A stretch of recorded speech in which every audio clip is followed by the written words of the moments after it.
तो dear students, कल हमने भारतीय संविधान की जो 13 विशेषताएं पढ़ी थी, 14वीं विशेषता है हमने पढ़ा है कठोर व लचीलेपन का मिश्रण। कठोर व लचीलेपन का मिश्रण। देखिए, इससे पहले हमने चर्चा भी कर ली थी इसके बारे में कि कठोर संविधान किसको कहते हैं, जिसमें आवश्यकता अनुसार संविधान में संशोधन नहीं हो सकता। ठीक है, अमेरिका का संविधान दुनिया का सबसे कठोर संविधान माना जाता है। और लचीला संविधान का मतलब हो गया कि जिसमें संसद अपनी आवश्यकता के अनुसार परिवर्तन कर सकती है। संसद चाहे तो संविधान में संशोधन भी कर सकती है। ठीक है, तो भारतीय संविधान न तो अमेरिका की तरह कठोर संविधान है जिसमें बदलाव हो ही नहीं सकता, और न लचीलापन यानी आवश्यकता अनुसार जो है जब चाहे संसद बदलाव करे। तो ये दोनों का एक अद्भुत मिश्रण है। कैसे, इसके बारे में हमने पहले से चर्चा की थी। संविधान के अनुच्छेद 368 के तहत भारतीय संविधान में संशोधन करने की 3 विधियां हैं।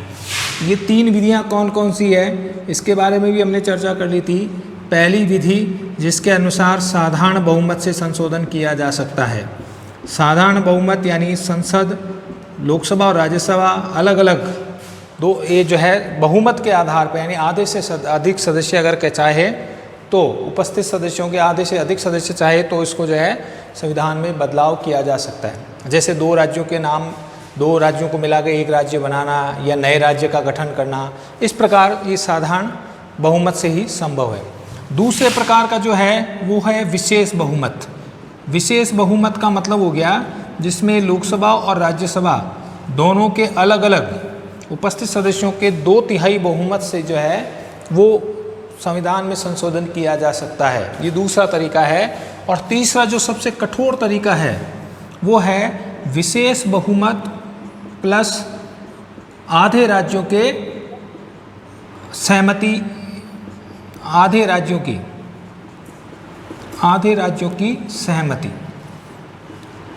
ठीक है, तो ये सबसे कठोर तरीका है जिसमें दोनों सदनों के, लोकसभा और राज्यसभा के दोनों सदनों के 2/3 बहुमत दोनों सदनों के होने चाहिए। साथ में आधे राज्यों के अनुमति यानी आधे राज्यों की सहमति, यानी जैसे 29 राज्य हैं, 29 में से लगभग 14 या 15 राज्य अगर सहमत हों तो संविधान में बदलाव हो सकता है। जैसे कि राष्ट्रपति की शक्तियों में अगर बदलाव करना है तो आपको ये तरीका अपनाना पड़ेगा।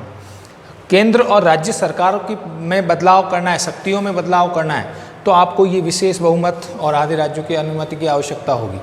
ठीक है, जैसे न्यायपालिका की शक्तियों में अगर बदलाव करना है तो आपको विशेष बहुमत और आधे राज्यों की अनुमति की आवश्यकता है। तो ये सबसे कठोर तरीका है, सबसे कठोर तरीका है जिससे संविधान में संशोधन हो सकता है। और ये जो तरीका है वो साधारण तरीका है जिसमें हम कह सकते हैं लचीलेपन, आवश्यकता अनुसार जब चाहे जो है बहुमत से ही बदलाव हो सकता है।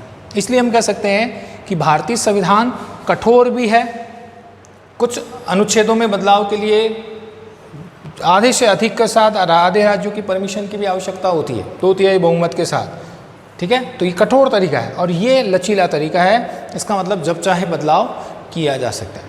इसलिए हम कह सकते हैं कि भारतीय संविधान कठोर और लचीलेपन का अद्भुत मिश्रण है। ठीक है, पूछा जा सकता है भारतीय संविधान में संशोधन के लिए कौन सा प्रावधान है, कौन से अनुच्छेद में है, तो अनुच्छेद 368 के तहत। ठीक है, इसीलिए अगर हम देखें कि भारतीय संविधान में देश की आज़ादी के 70 वर्ष बाद भी मात्र जो है वो 115 से ज़्यादा, लगभग 101वां जो संशोधन GST वाला था, तो लगभग 100 से अधिक यानी 100-110 के आसपास ही बदलाव संशोधन हुए हैं। तो 70 सालों में ये इतने जो बदलाव हैं वो बहुत कम बदलाव हैं, बहुत कम संशोधन हैं। इसलिए हम कह सकते हैं कि भारतीय संविधान जो है वो कठोर और लचीलेपन का अद्भुत मिश्रण है। ये संविधान की जो है 14वीं विशेषता हो गई। नेक्स्ट हम बढ़ते हैं भारतीय संविधान की जो अगली विशेषता है 15वीं विशेषता, उसके बारे में हम चर्चा करते हैं कि भारतीय संविधान की जो है अगली विशेषता क्या है। वो भी हमने चर्चा कर ली थी कि न्यायिक पुनरावलोकन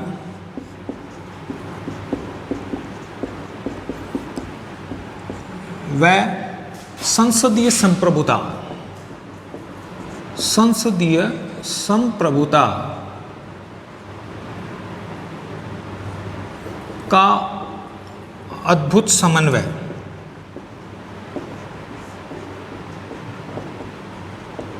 इसके बारे में भी हमने पिछली क्लास में चर्चा कर ली थी कि न्यायिक पुनरावलोकन क्या है। ये शक्ति प्राप्त है न्यायपालिका को। न्यायपालिका के पास ये शक्ति है। इस शक्ति के द्वारा वह कार्यपालिका और व्यवस्थापिका के द्वारा, जो व्यवस्थापिका जो कानून बनाती है या कार्यपालिका द्वारा जो भी नीतियों का निर्माण होता है, उसकी संवैधानिकता की जांच की जाती है। संवैधानिकता की जांच का मतलब कि वो संविधान के अनुकूल है या नहीं। अगर वो नीति या अगर वो कानून संविधान का उल्लंघन करता है, असंवैधानिक है, तो इस शक्ति के द्वारा न्यायपालिका उस कानून को रोक सकती है या उस नीति के निर्माण को रोक सकती है। इसे कहते हैं न्यायिक पुनरावलोकन की शक्ति। यानी न्यायिक पुनरावलोकन, पुनर्अवलोकन कीजिए कि आपने जो कानून बनाया वो गलत है, वो संविधान का उल्लंघन कर रहा है, या आपने जो नीति बनाई है वो संविधान का उल्लंघन करती है। तो इसमें संवैधानिकता की जांच की जाती है न्यायपालिका के द्वारा। किसके कार्यों की? कार्यपालिका और व्यवस्थापिका के कार्यों की। इसका मतलब अगर संसद ऐसा कोई कानून बनाए जो संविधान के विरुद्ध है, या कार्यपालिका कोई ऐसा कार्य करे, कोई ऐसी नीतियां बनाए जो संविधान का उल्लंघन करती है, तो इस शक्ति के द्वारा न्यायपालिका क्या कर सकती है? उसको रोक सकती है, क्योंकि वो संविधान का उल्लंघन करने वाला है। ठीक है, तो इसका मतलब न्यायपालिका को पावरफुल बना दिया गया, संसद से भी पावरफुल। तो दूसरी तरफ संसदीय संप्रभुता, यानी संसद को संप्रभु बनाया गया है।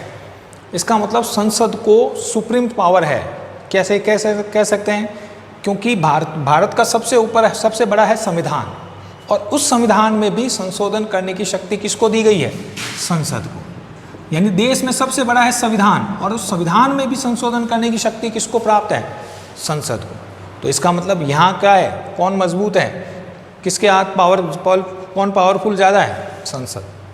तो एक तरफ संसद को शक्तिशाली बनाया गया है, तो दूसरी तरफ न्यायपालिका को भी संविधान का उल्लंघन करने जो है के लिए ये पाबंद कर दिया गया है कि वो चाहे तो जो है वो संविधान का उल्लंघन करने वाले कार्यों को रोक सकता है। तो इसका मतलब दोनों का अद्भुत समन्वय है। एक तरफ न्यायपालिका को ये शक्ति दे करके और न्यायपालिका को संविधान का रक्षक बना दिया गया है, तो दूसरी तरफ संसद को ये शक्ति दे करके कि वो संविधान में संशोधन कर सकती है। इसका मतलब देश के सबसे बड़े कानून में बदलाव करने की शक्ति संसद को दे दी गई। तो इसका मतलब संसद को भी शक्तिशाली, यानी अन्य तीनों अंगों से संसद को भी शक्तिशाली बनाया गया है। तो हम ये कह सकते हैं कि दोनों का अद्भुत समन्वय है। जहाँ न्यायिक पुनरावलोकन सबसे ज़्यादा जो मजबूत स्थिति है न्यायपालिका की, वो है अमेरिका में, क्योंकि अमेरिका में न्यायिक पुनरावलोकन की शक्ति के द्वारा वह अन्य दोनों अंगों पर नियंत्रण रख सकती है। तो दूसरी तरफ संसद, दुनिया की सबसे शक्तिशाली संसद अगर कहें तो वो है इंग्लैंड की। इंग्लैंड की संसद बहुत अधिक शक्तिशाली है। वो जब चाहे कोई भी दोनों अंगों पर नियंत्रण रख सकती है। तो एक तरफ इंग्लैंड के तरीका अपनाया गया है जहाँ पर संसद संप्रभु है, संसद शक्तिशाली है, तो दूसरी तरफ अमेरिका की भी व्यवस्था जिसमें न्यायपालिका शक्तिशाली है। तो दोनों का अद्भुत समन्वय किया गया है। तो भारतीय संविधान में हम कह सकते हैं कि दोनों का अद्भुत समन्वय किया गया है। एक तरफ न्यायपालिका को शक्तिशाली, तो दूसरी तरफ संसद को शक्तिशाली, यानी दोनों को अद्भुत समन्वय किया गया है। समय समय पर न्यायपालिका ने जो निर्णय दिए हैं, जैसे केशवानंद भारती मामला है, या गोलकनाथ वाला मामला है, या मिनर्वा मिल वाले मामले हैं, इन सभी विवादों में ये एक मुद्दा रहा है कि संसद अधिक शक्तिशाली है या न्यायपालिका अधिक शक्तिशाली है। क्योंकि न्यायपालिका ने कई ऐसे कार्यों के, संसद के ऐसे कानूनों को रोका है, तो उस समय ये मुद्दा छाया रहा कि भाई भारत में संसद ज़्यादा शक्तिशाली है या न्यायपालिका अधिक शक्तिशाली है। ठीक है, तो जो हम अगली कक्षाओं में पढ़ेंगे तो ये चर्चित विवाद रहे हैं। न्यायपालिका और संसद के बीच में कुछ जो हम कह सकते हैं विवाद रहे हैं, और इसमें ये तय नहीं हो पाया है कि कौन अधिक शक्तिशाली है। तो अगला हम पॉइंट पढ़ते हैं, वो है विश्व शांति का समर्थक। नंबर 16, विश्व शांति का समर्थक। देखिए, भारतीय संसद हम कह सकते हैं कि भारतीय संविधान न केवल देश के अंदर शांति चाहता है, बल्कि उसमें ऐसे प्रावधान भी किए गए हैं ताकि पूरे विश्व में शांति बनी रहे। ठीक है, तो हमारी जो शुरू से ये भावना रही है कि सर्वे भवन्तु सुखिनः सर्वे सन्तु निरामया, कि सभी सुखी हो, सबका भला हो। इसके अलावा हमारे संविधान निर्माता ने वसुधैव कुटुम्बकम जैसी भावना को बढ़ावा दिया है। इसका मतलब संपूर्ण पृथ्वी पर रहने वाले हमारे भाई हैं, हमारे परिवार के हैं।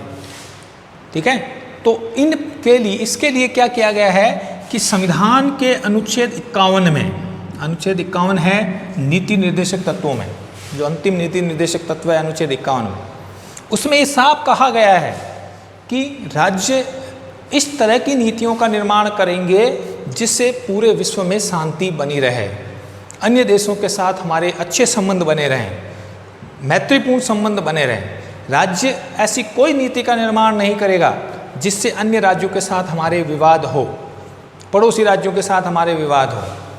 इसका मतलब अनुच्छेद 51 यानी न केवल हमारे संविधान में देश के अंदर शांति के लिए प्रावधान हैं, बल्कि विश्व में भी शांति के लिए प्रावधान हमारे संविधान में किए गए हैं। तो आपसे इससे पूछा जा सकता है, 1 नंबर का प्रश्न है कि भारतीय संविधान का कौन सा अनुच्छेद विश्व शांति की बात कहता है, या वसुधैव कुटुम्बकम की बात कहता है, या विश्व में शांति बनाए रखने की बात कहता है, तो हम कहेंगे अनुच्छेद 51। अनुच्छेद 51 जो कि विश्व शांति को बढ़ावा देने की बात कहता है। ठीक है, तो ये हो गया हमारे भारतीय संविधान की जो है अगली विशेषता, यानी 16वीं विशेषता। इसके बाद हम भारतीय संविधान की जो अगली विशेषता है,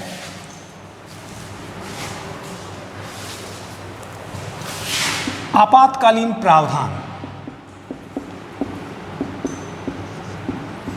आपातकालीन प्रावधान, देखिए हमने बात की थी कि भारत में संघात्मक शासन व्यवस्था को अपनाया गया है, लेकिन साथ में कुछ एकात्मक विशेषताओं को भी अपनाया गया है। एकात्मक और संघात्मक दोनों का अद्भुत मिश्रण है। तो वैसे तो संघात्मक शासन में केंद्र और राज्य अपनी अपनी शक्तियों का प्रयोग करते हैं। केंद्र की शक्तियां निर्धारित कर दी गई है संविधान के द्वारा, और राज्य की शक्तियां निर्धारित कर दी है कि इन शक्तियों का प्रयोग केंद्र करेगा, इन शक्तियों का प्रयोग राज्य करेगा। लेकिन साथ में जब देश में आपातकालीन स्थिति उत्पन्न हो जाए तो इसके लिए भी संविधान में प्रावधान किए गए हैं, और उसमें पूरे देश का शासन एकात्मक रूप में बदल जाता है। ठीक है, संघात्मक होने के साथ साथ एकात्मक कैसे हैं कि जब देश में आपातकालीन स्थिति हो, देश में ऐसी कोई विकट परिस्थिति आ जाए कि देश में शांति बनाए रखना जरूरी हो जाए, तो फिर देश जो है हमारा संघात्मक शासन किस में बदल जाता है, एकात्मक। तो भारतीय संविधान में कौन कौन से अनुच्छेदों में ऐसे प्रावधान किए गए? तो अगर हम आपातकालीन प्रावधान देखें तो भारतीय संविधान में 3 आपातकालीन प्रावधान किए गए। कौन से? सबसे पहले अनुच्छेद 352, जिसे हम कह सकते हैं राष्ट्रीय आपातकाल। इसको समझिए क्या होता है। अनुच्छेद 352 के तहत जब राष्ट्रपति को ये अनुमान हो जाए या मंत्रिपरिषद उसे ये सलाह दे कि देश में युद्ध, बाहरी आक्रमण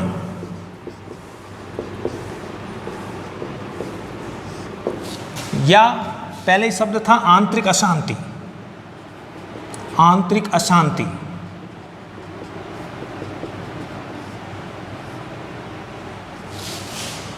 ठीक है, इसी के आधार पर इंदिरा गांधी ने देश में आपातकाल लगाया था, आंतरिक अशांति के आधार। ठीक है, तो जब राष्ट्रपति को ये सलाह प्राप्त हो या राष्ट्रपति को ऐसा लगे कि देश में युद्ध की स्थिति उत्पन्न हो गई है या देश में अन्य कोई देश बाहरी आक्रमण करने वाला है, जैसे 1962 में चीन ने किया था, 1965 में पाकिस्तान ने किया था। ठीक है, तो बाहरी आक्रमण की स्थिति उत्पन्न हो, या मूल संविधान में ये शब्द था आंतरिक अशांति, जब उसे बदल करके उसके स्थान पर जो शब्द काम में लिया है वो है सशस्त्र विद्रोह। विद्रोह किस प्रकार का हो देश के अंदर, शस्त्रों के द्वारा, इस शब्द को हटा दिया गया है और उसके स्थान पर सशस्त्र विद्रोह शब्द काम में लिया गया है। ठीक है, तब इन तीनों कंडीशन में, यानी जब युद्ध, देश में युद्ध हो जाए, अन्य देशों से हमारे युद्ध हो जाए, या कोई अन्य देश हमारे देश पर आक्रमण कर दे, यानी बाहरी आक्रमण हो जाए, या फिर देश के अंदर सशस्त्र विद्रोह, विद्रोह किस प्रकार का हो, शस्त्रों के द्वारा, तब राष्ट्रपति अनुच्छेद 352 के तहत देश में राष्ट्रीय आपातकाल की घोषणा कर सकता है। ठीक है, और जब देश में आपातकाल लागू हो जाता है तब भारत का संघात्मक शासन किस में बदल जाता है, एकात्मक शासन। इसका मतलब पूरे देश का शासन एक ही जगह से राष्ट्रपति के द्वारा संचालित होता है, इसे राष्ट्रपति शासन भी कहते हैं। ठीक है, तो पहला प्रावधान कौन सा अनुच्छेद, अनुच्छेद 352, जिसे राष्ट्रीय आपातकाल की संज्ञा देते हैं, और ये 3 कंडीशन में लगाया जा सकता है। कौन कौन सी कंडीशन में, युद्ध, बाहरी आक्रमण और सशस्त्र विद्रोह। इन 3 कंडीशन में राष्ट्रपति देश में राष्ट्रीय आपातकाल की घोषणा कर सकता है। ठीक है, पहला। दूसरा जो अनुच्छेद है वो है अनुच्छेद 356, जिसे हम राज्य आपातकाल भी कहते हैं। अब देखिए ये किस कंडीशन में लगाया जाता है, जब राष्ट्रपति को राज्यपाल द्वारा ये लिखित में आश्वासन मिले, लिखित में ये मिले सुझाव कि किसी राज्य का जो शासन है वो संवैधानिक तरीकों से नहीं चल रहा है, संविधान के अनुकूल नहीं चल रहा है, तो वह लिखित रूप में राष्ट्रपति को ये सलाह दे सकता है कि इस राज्य में आपातकाल के, राज्य आपातकाल की घोषणा कर दी जाए। ठीक है, तो क्या कंडीशन हो गई कि जब किसी राज्य में, राज्य का शासन जो है वो संविधान के अनुकूल नहीं चल रहा है, संविधान के अनुकूल नहीं चल रहा है, यानी जब कोई राज्य सरकार संविधान का उल्लंघन कर रही हो या संविधान के अनुसार शासन नहीं चल रहा हो, तब सिफारिश कौन करेगा, राज्यपाल। किसको सिफारिश करेगा, राष्ट्रपति को, कि उस राज्य में, इस राज्य में आपातकाल की घोषणा कर दी जाए। तब राष्ट्रपति उस राज्य में, एक या एक से अधिक राज्यों में आपातकाल की घोषणा कर सकता है, इसे कहा जाता है राज्य आपातकाल। ठीक है, तो भारत में अब तक राष्ट्रीय आपातकाल 3 बार लागू हो चुका है, 1962 में, 1965 में, और एक इंदिरा गांधी ने किया था 1975 में। राष्ट्रीय आपातकाल भारत में अब तक 3 बार ही लागू हुआ है। ठीक है, 62 के समय में जब चीन ने भारत पर आक्रमण किया था, 1965 के समय जब पाकिस्तान ने भारत पर आक्रमण किया, और 1975 में जब इंदिरा गांधी ने आंतरिक अशांति के आधार पर आपातकाल की घोषणा की थी। लेकिन राज्य आपातकाल किसी एक या एक से अधिक राज्यों में लगाया जा सकता है, तो उसका जो प्रावधान है वो केवल उसी राज्य तक सीमित रहेगा। तो भारत में अब तक 100 से अधिक बार राज्य आपातकाल की घोषणा की जा चुकी है। राजस्थान में भी 4 बार राज्य आपातकाल लगाया जा सकता है। ठीक है, इसे राष्ट्रपति शासन कहते हैं। और जब ये आपातकाल लगता है तब राज्य की सारी शक्तियाँ का प्रयोग जो है वो केंद्र के हाथ में आ जाता है, यानी राज्य विधानसभा के जितने भी जो शक्तियाँ हैं उसका पर कानून बनाने की शक्ति संसद को प्राप्त हो जाती है, और राज्य का शासन जो है वो राज्यपाल के द्वारा संचालित होगा। विधानसभा भंग भी हो सकती है, या मुख्यमंत्री जो है उसके कार्यों को सीमित किया जा सकता है जब किसी राज्य में राष्ट्रपति शासन लागू होता है। तो दूसरी जो आपातकालीन प्रावधान या आपातकालीन शक्ति जो है वो क्या है, कौन से अनुच्छेद के तहत है, अनुच्छेद 356 के तहत। ठीक है, और तीसरा प्रावधान वो है अनुच्छेद 360, जिसे वित्तीय आपातकाल कहते हैं। क्या कहते हैं, वित्तीय आपातकाल। अब ये क्या कंडीशन होती है सर, फाइनेंशियल इमरजेंसी। वित्तीय आपातकाल जब देश की जो हम कह सकते हैं वित्तीय स्थिति, वित्तीय ढांचा गड़बड़ आ जाए, देश की वित्तीय स्थिति खराब हो जाए, देश की आर्थिक स्थिति दयनीय हो जाए, तब ऐसे समय में राष्ट्रपति राज्य देश में वित्तीय आपातकाल की घोषणा कर सकता है। भारत में अब तक इसे एक भी बार लागू नहीं किया गया है, लेकिन जब देश, जैसे आपको पता है, ये वर्तमान में आपको पता है कोरोना की स्थिति है, तो देश की आर्थिक स्थिति वर्तमान में हम कह सकते हैं अच्छी नहीं है, ठीक है। तो उस समय राष्ट्रपति देश में वित्तीय आपातकाल की घोषणा कर सकता है अनुच्छेद 360 के तहत, ठीक है। और उस समय क्या होगा कि राष्ट्रपति देश के किसी भी सरकारी कर्मचारी या प्रशासनिक अधिकारी की वेतन में कटौती कर सकता है या उसको वेतन को रोक सकता है, ठीक है। तो फाइनेंशियल इमरजेंसी या वित्तीय आपातकाल के दौरान देश के किसी भी प्रशासनिक अधिकारी की तनख्वाह या वेतन में कटौती की जा सकती है, ठीक है। भारत में अब तक कभी वित्तीय आपातकाल लागू नहीं हुआ है। तो इस तरह हमारे संविधान में वित्तीय जो आपातकालीन प्रावधान करके देश के संघात्मक स्वरूप को किसमें बदला जा सकता है, एकात्मक स्थिति में, ठीक है। तो आपको पूछा जा सकता है कि भी देश में आपातकालीन प्रावधान कौन कौन से हैं। तो आपको 3 अनुच्छेद याद रखने हैं। अनुच्छेद 352 जिसे राष्ट्रीय आपातकाल कहते हैं, यानी ये पूरे देश में लगाया जा सकता है, ये देश के कुछ भागों में लगाया जा सकता है। ये कब लगाया जा सकता है? 3 कंडीशन में, युद्ध, बाहरी आक्रमण या फिर सशस्त्र विद्रोह के समय। और जब ये आपातकाल लगाया जाता है तो देश का संघात्मक ढांचा पूरी तरह किस में बदल जाता है? एकात्मक में, यानी पूरे देश का शासन एक ही जगह से संचालित हो सकता है, एकात्मक रूप हो जाता है। यानी वैसे तो संघात्मक है, संविधान द्वारा शक्तियाँ बांटी गई है, लेकिन जब आपातकाल स्थिति आ जाती है देश में, तब देश का संवैधानिक संघात्मक ढांचा किस में बदल जाता है? एकात्मक स्वरूप, ठीक है। फिर अनुच्छेद 356 ये किसी एक राज्य या कुछ राज्यों में लगाया जा सकता है। कब लगाया जाएगा? जब देश किसी राज्य की जो हम कह सकते हैं राज्यपाल ये सिफारिश करे राष्ट्रपति से कि इस राज्य का शासन जो है वो संविधान के अनुसार नहीं चल रहा है, संविधान का उल्लंघन हो रहा है, ठीक है।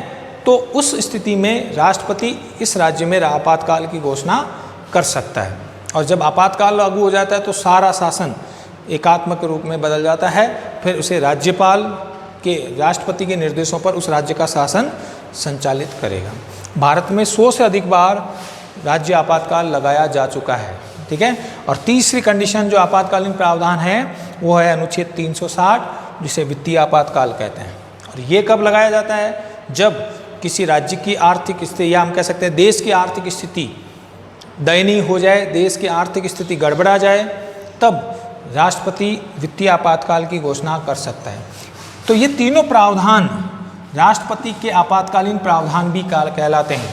ये राष्ट्रपति की आपातकालीन शक्तियों के अंदर भी आते हैं। जब हम राष्ट्रपति की शक्तियाँ पढ़ेंगे तब हम तीनों पर डिटेल से चर्चा करेंगे, ठीक है। तो आपको ये याद रखना है कि आपातकालीन प्रावधान क्यों किए गए हैं हमारे संविधान में। संविधान निर्माताओं को लग रहा था कि देश की स्थिति, देश में इतने विभाजन, भारत विभिन्नताओं वाला देश है, देश की हो सकता है कभी स्थिति ऐसी खराब आ जाए, तब हमारा संघात्मक ढांचा को एकात्मक रूप में बदलने के लिए ये 3 प्रावधान हमारे संविधान में किए गए। तो कौन कौन से आपातकालीन प्रावधान हैं? अनुच्छेद 352, अनुच्छेद 356 और अनुच्छेद 360, ठीक है। तो अब हम पढ़ेंगे, तो ये हो गई भारतीय संविधान की जो अगली विशेषता है, आपातकालीन प्रावधान।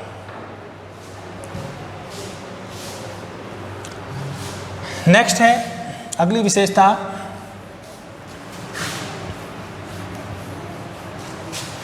एकल नागरिकता।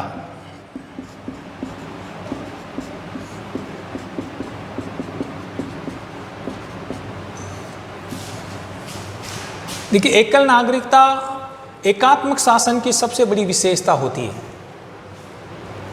एकात्मक शासन में पूरे देश के सभी नागरिकों को एक ही नागरिकता प्राप्त होती है, देश की नागरिकता। भारत में हालांकि संघात्मक विशेषताएं अधिक हैं, संघात्मक शासन की जो विशेषताएं हैं, भारत में केंद्र और राज्य सरकारें अपने अपनी शक्तियों का प्रयोग करती है, संघात्मक स्वरूप अधिक है। लेकिन फिर भी भारत में जो नागरिकता है वो एकल है, एकहरी नागरिकता या एकल नागरिकता प्राप्त है। इसका मतलब भारत में जितने भी 28 राज्य हैं उनको अपने अपने राज्यों की नागरिकता नहीं है, बल्कि सभी नागरिकों को एक ही नागरिकता प्राप्त है, अर्थात भारत की नागरिकता। यदि वो राजस्थान में रहता है, गुजरात में रहता है या किसी भी राज्य में रहता है तो उसे राजस्थान की नागरिकता या गुजरात की नागरिकता प्राप्त नहीं है, बल्कि सभी नागरिकों को एक ही नागरिकता प्राप्त है, भारत की नागरिकता। अगर तुलना करें हम अमेरिका से, तो अमेरिका में जो 50 राज्य हैं, अगर वो न्यूयॉर्क में रहता है तो पहले उसे न्यूयॉर्कियन वो है, पहले न्यूयॉर्क की नागरिकता प्राप्त है और बाद में हमें संयुक्त राज्य अमेरिका की प्राप्त। यानी सभी राज्यों को पहले अपने राज्य की नागरिकता है और बाद में केंद्र की या देश की नागरिकता।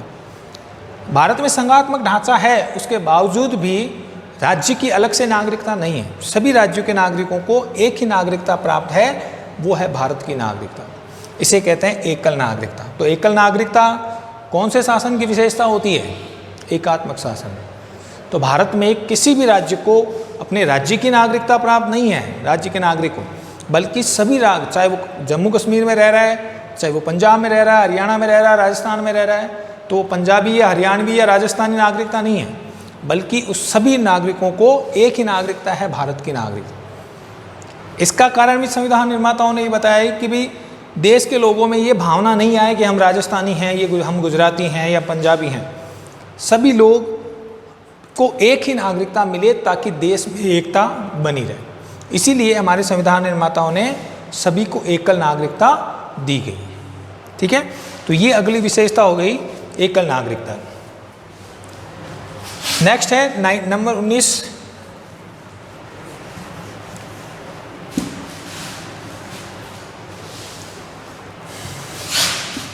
लोक कल्याणकारी राज्य की स्थापना। लोक कल्याणकारी राज्य की स्थापना।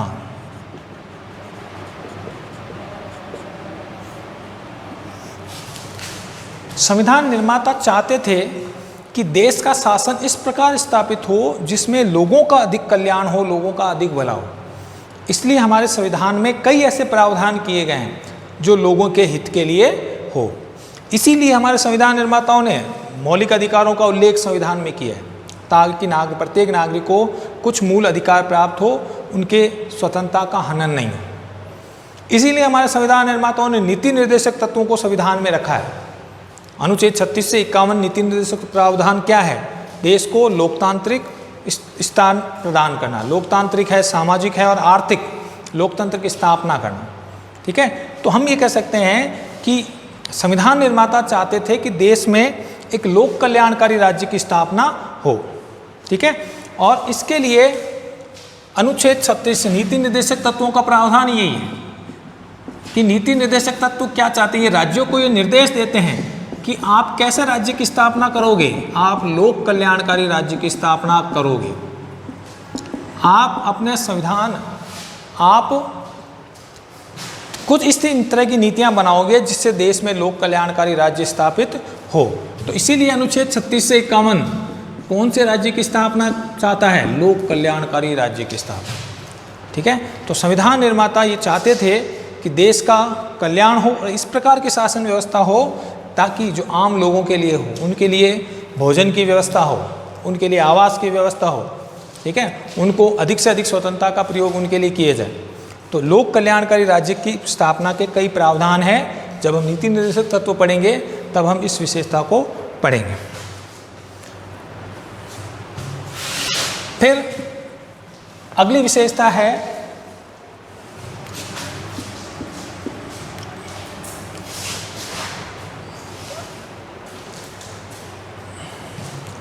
तो अब तक हमने विशेषताएं जो है पढ़ ली थी।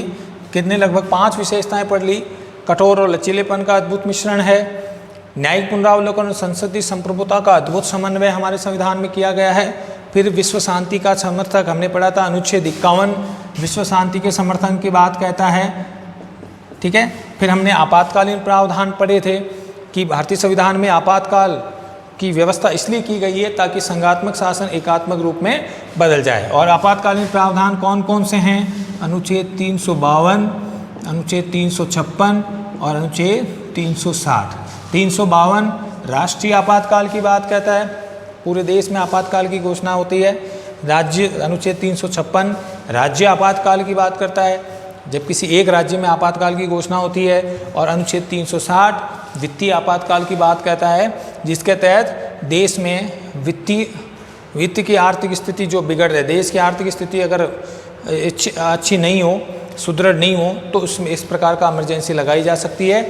अब तक 3 बार राष्ट्रीय आपातकाल लगाया जा चुका है, 100 से अधिक बार 356 के तहत राज्य आपातकाल लगाया जा चुका है, जबकि अब तक वित्तीय आपातकाल एक भी बार देश में नहीं लगाया गया।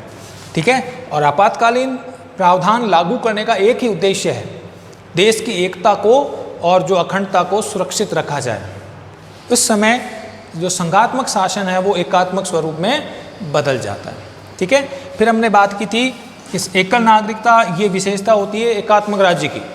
भारत एकात्मक राज्य नहीं है, फिर भी देश की एकता को बनाए रखने के लिए सभी नागरिकों, भारत के सभी नागरिकों को एक ही नागरिकता प्राप्त है, वो है भारत की। अमेरिका की तरह दोहरी नागरिकता नहीं है, जो पहले राज्यों को और राज्य की नागरिकता और बाद में केंद्र की नागरिकता, ऐसा नहीं है। भारत में भले ही संघात्मक शासन हो, केंद्र और राज्य की सरकारें अलग अलग हो, लेकिन सभी नागरिकों को एक ही नागरिकता प्राप्त है, वो है भारत की नागरिकता। और हमने अगला पॉइंट पढ़ा था, लोक कल्याणकारी राज्य। संविधान निर्माता चाहते थे कि देश में लोगों के हित के लिए शासन व्यवस्था स्थापित हो, इसीलिए नीति निर्देशक तत्वों का रखने का उद्देश्य यही था कि लोक कल्याणकारी राज्य स्थापित हो, प्रत्येक व्यक्ति को भोजन, आवास और जो आवश्यक जरूरी चीज़ें हैं वो प्राप्त हो। इसीलिए नीति निर्देशक तत्वों में प्रावधान किए गए हैं कि प्रत्येक व्यक्ति को जो है न्यूनतम रोजगार मिले, न्यूनतम भोजन मिले, और हर व्यक्ति को काम का अधिकार मिले, हर व्यक्ति को शिक्षा मिले। तो राज्य को ये दायित्व सौंपे गए हैं कि वो इनके इस प्रकार की व्यवस्थाएं करेगा। तो अब तक हमने इन पॉइंटों को पढ़ा है, अब 2-3 पॉइंट और हैं जो हम नेक्स्ट क्लास में पढ़ेंगे। धन्यवाद। Good morning. आज अपन 10th क्लास का जो अपने 3rd चैप्टर चल रहा था, 10th साइंस का 3rd चैप्टर जेनेटिक्स, अनुवांशिकी की बात कर रहे थे। उसमें अपन फर्स्ट पार्ट कल जो अपना लास्ट क्लास हुई थी उसमें अपन ने मेंडल के बारे में पढ़ा, और अनुवांशिकता, जैसे अनुवांशिकता या वंशागति क्या होती है, अनुवांशिक लक्षण क्या होते हैं, अनुवांशिकी क्या होती है, फादर ऑफ जेनेटिक्स कौन है, मेंडल के जीवन के बारे में पढ़ा, मेंडल ने सफलता का कारण क्या था, मेंडल ने मटर का चुनाव क्यों किया था, मेंडल आगे पुनर्खोजकर्ता कौन थे, इन सब की अपन चर्चा कर चुके थे। आज अपन इसके आगे शुरू करते हैं कि कुछ मेंडल के द्वारा और कुछ अपने अनुवांशिक जेनेटिक्स के अंदर कुछ शब्दावली काम आती है, उनकी बात करेंगे कि कुछ वर्ड है, शब्दावली है, परिभाषाएं हैं, उनकी बात करेंगे। 20 परिभाषाएं कम से है आपके, उसमें से एग्ज़ाम में आ सकती है परिभाषा। तो सबसे पहले अपन बात करेंगे जीन, कि जीन या इसे क्या कहा जाता है, कारक। जीन तो कहा था आपके जॉनसन ने, कारक क्या कहा, कारक शब्द किसने दिया था, आपके मेंडल ने दिया था। तो लक्षणों का निर्धारण करने वाले के वह कारक जो लक्षण का निर्धारण करते हैं उन्हें क्या कहा जाता है, जीन कहा जाता है। तो वह कारक जो क्या करते हैं, लक्षणों का निर्धारण करते हैं, लक्षणों का निर्धारण करते हैं, क्या कहलाते हैं, कारक कहलाते हैं। ठीक है, और कारक शब्द किसने दिया था, मेंडल ने दिया था।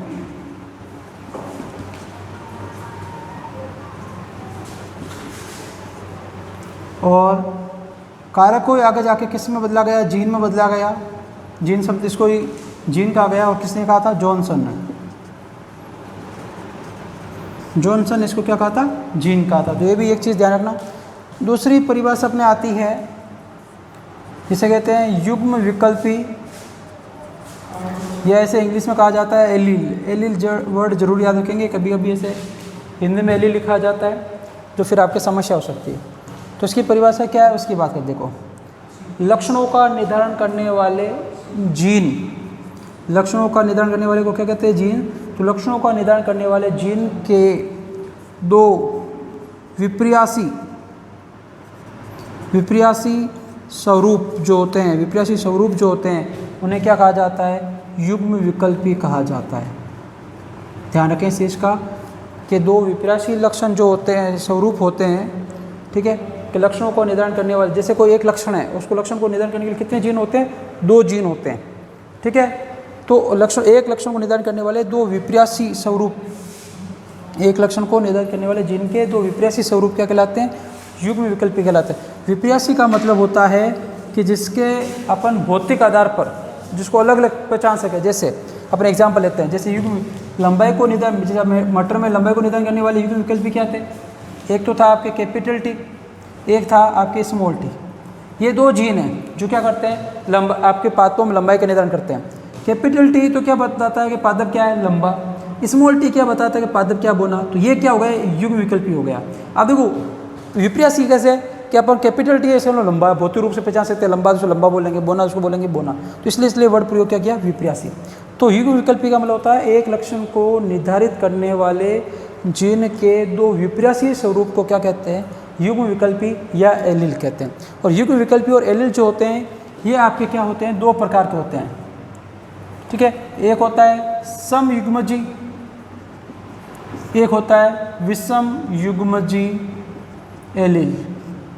समयुग्मजी एलील और विषम युग्मजी एलील या युग्म विकल्प। समयुग्मजी में क्या होगा कि जो लक्षणों का निर्धारण करने वाले जो जीन हैं वो समान हो, कि एक लक्षण को निर्धारित करने वाले जो 2 जीन पाए जाते हैं ये दोनों जीन क्या है? वो समान हो, तो उसे क्या बोलेंगे? समयुग्मजी। जैसे मान लीजिए पादप की लंबाई का निर्धारण कौन करते हैं? कैपिटल टी आया, ये किसका निर्धारण करते हैं? लंबाई का। तो ये क्या है? समयुग्मजी है, क्योंकि दोनों युग्मक क्या है? कैपिटल है। और मान लीजिए ये स्मॉल टी आ जाए तो ये क्या करते हैं? बोनापन को बताते हैं। कल बात की थी कि पादप क्या? बोना है। तो ये स्मॉल टी किसको रिप्रेजेंट करें? दोनों देखो समान है, या तो दोनों कैपिटल होने चाहिए या दोनों क्या होने चाहिए? स्मॉल होना चाहिए। तो समयुग्मजी मतलब क्या हो? सब मैंने समान, युग्मक मतलब युग्मक। जब एक लक्षण को निर्धारित करने वाले जो जीन के 2 स्वरूप होते हैं दोनों क्या हो? समान हो, तो उसे क्या बोलेंगे? समयुग्मजी। और दोनों असमान हो तो क्या बोलेंगे? विषमयुग्मजी। जैसे कैपिटल टी स्मॉल टी आ गया, अब ये लंबा है और बोना है मतलब मिक्स है, तो इसका मतलब विषमयुग्मजी लंबे, संपूर्ण लंबे नहीं है। जैसे मान लीजिए एक और आ जाए आपके ऐसे आ जाए या फिर ऐसे आ जाए, अभी इनके बारे में आगे पढ़ूंगा तब आपको समझ आ जाएगा। ये गोल और जुरीदार को रिप्रेजेंट करता है आपके, ठीक है। इस प्रकार से बात करेंगे। तो ये क्या है? विषमयुग्मजी। तो अपन ने 4 डेफिनेशन देख ली। जीन लक्षणों का निर्धारण करने वाले कारक जीन कहलाते हैं। कारक शब्द किसने दिया? मेंडल ने दिया। जीन किसने दिया? आपके जॉनसन ने दिया। उसके बाद बात की युग्म विकल्पी के लक्षणों को निर्धारण करने वाले जीन के 2 विपर्यासी स्वरूपों को क्या कहते हैं? युग्म विकल्पी कहते हैं। उसमें पढ़ा समयुग्मजी एलील समान हो दोनों युग्मक, विषमयुग्मजी दोनों युग्मक क्या हो? अलग अलग हो। तो ये बात होगी आपके। और देखो युग्म विकल्पी एलील शब्द किसने दिया था? बेटसन ने, याद रखेंगे आप। युग्म विकल्पी और एलील शब्द किसने दिया? बेटसन ने। समयुग्मजी और विषमयुग्मजी शब्द किसने दिए? बेटसन ने। इस चीज़ का भी खास तौर से ध्यान रखेंगे आप। अब आगे पढ़ते हैं शब्दावली और आगे की तरफ। एक आएगा अभी लक्षण प्रारूप, एक आता है जीनी प्रारूप। इनकी बात करते हैं। 5वीं परिभाषा है लक्षण प्रारूप, इंग्लिश में बोलते हैं फिनोटाइप, इंग्लिश में याद रखेंगे। और आपके 6ठा है जीनी प्रारूप, से बोलते हैं जीनोटाइप। देखो लक्षण प्रारूप जीनी प्रारूप समझने के लिए मैं आपको एक सिंपल सा एग्जांपल बताता हूँ। वैसे अपन जब मेंडल के नियम पढ़ेंगे, अभी मैं आपको आगे थोड़ा, चलो मैं आपको बता देता हूँ, अभी काम आएगा। मान लीजिए अपन एग्जांपल लेते हैं, कैपिटल टी किसको रिप्रेजेंट करते हैं? लंबे को, लंबा। स्मॉल टी किसको रिप्रेजेंट करते हैं? बोना। दोनों युग्मक समान है तो इसे क्या बोलेंगे? समयुग्मजी। दोनों क्या है? समान है तो इसे भी क्या बोलेंगे? समयुग्मजी।